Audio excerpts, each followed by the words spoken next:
จังแรงๆไว้ค่ะโบราณมาดีๆนะปาร์ตี้ใต้อันคือไงโหเสือในแบบนี้ค่ะคิดเส้นเนี่ยไล่ပြီးတော့အနေထားတစ်ခုမှာ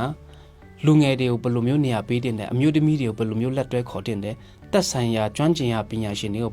သူ့နေရာနဲ့သူလူမှနေရာမှဘယ်လိုမျိုးအတူတကွဝိုင်းဝန်းလှုပ်ဆောင်တင်တယ်ဆိုတော့ပုံစံမျိုးနဲ့တွားနေတဲ့ပါတီတစ်ခုဖြစ်တယ်นางยิงเลยก้นหนุนในเดือนเลยเขาป้า30%ในเขาอันนั้นเลยหันมาปุดตั้งฮับตัวนางยิงเลยก้นหนุนในเขาอีกเนื้อจื้อในสีขาหันถึงว่าถึงนี้เสบันแคบกลางเจอปาร์ตี้โฮซื้อในเขาနိုင်ငံသားအားလုံးရဲ့အခွင့်အရေးကျွန်တော်လေးစားတယ်တန်းတူညီမျှရေးကျွန်တော်အဓိကထားတဲ့ပါတီဖြစ်တယ်ဒီတိုင်းသားအားလုံးရဲ့အရေးနောက်ပြီးမှကျွန်တော်တို့ကငင်းဆိုင်ဖြစ်စွန်နဲ့အဓိကတောင်းတဲ့ပါတီဖြစ်တဲ့အတွက်ကြောင့်ပေါ့နော်ကျွန်တော်နိုင်ငံမှာရှီကြိုင်းဖြစ်ပေါ်နေတဲ့ပြည်တွင်းစစ်ပွဲကိုငင်းဆိုင်စီလူတဲ့အတွက်ကြောင့်မလို့ပေါ့နော်ဒီပါတီကိုမဲပေးစင်တယ်လို့မြင်ပါတယ်ရှင်ဟုတ်SNL က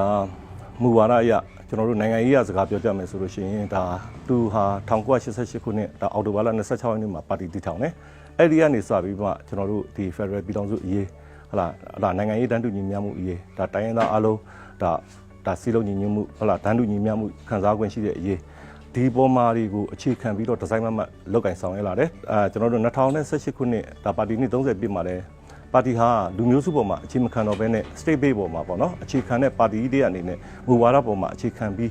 ဒါပြုပြင်ပြောင်းလဲနေတာကိစ္စတွေအများကြီးရှိပါတယ်အဲ့ဒီဥစ္စာတွေဟာဒါလူထုကမဲပေးဖို့အတွက်အခွင့်အလမ်းကောင်းတွေပါဒါဟာတိုင်းသားလူမျိုးတစ်မျိုးတည်းကိုကျွန်တော်တို့မဲပေးတာမဟုတ်ပါဘူးကျွန်တော်တို့ပြည်နယ်ကျွန်တော်တို့နိုင်ငံအတွက်ဒါအကောင်းဆုံးလှုပ်ဆောင်နိုင်မဲ့နိုင်ငံရေးပါတီကြီးတရက်ဖြစ်နေတဲ့အတွက်ဒါမဲပေးဖို့အတွက်အခွင့်အလမ်းကောင်းတရက်အနေနဲ့လို့ကျွန်တော်အနေနဲ့ဒါပြောကြားလိုပါတယ်